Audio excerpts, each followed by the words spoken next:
புத்தனுடைய வாழ்க்கை மிக மிக கம்பீரமானது. துன்பங்கள் சூழ்ந்தது.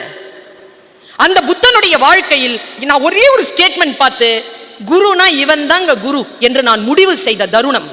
புத்தன் சொல்கிறார், புத்தன் காட்டிய வழியில், எல்லா டீச்சர்ஸும் தெரிஞ்சுக்கிற விஷயம், தெரிஞ்சு கொள்ள வேண்டிய விஷயம்.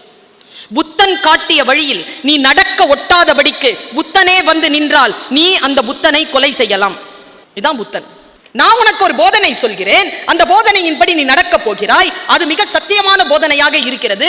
நீ போதனையை செயலாக்கம் செய்கின்ற பொழுது நான் என் சுயநலத்திற்காக வந்து நின்று நான் தானே சொல்லி தந்த, இன்னைக்கு நான் சொல்றேன் இப்படி செய்யாதே, இந்த பாவத்தை செய் என்று சொன்னால் அந்த ஆசிரியரை நீங்கள் கொலை செய்யலாம் என்று சொன்னவன் புத்தன்.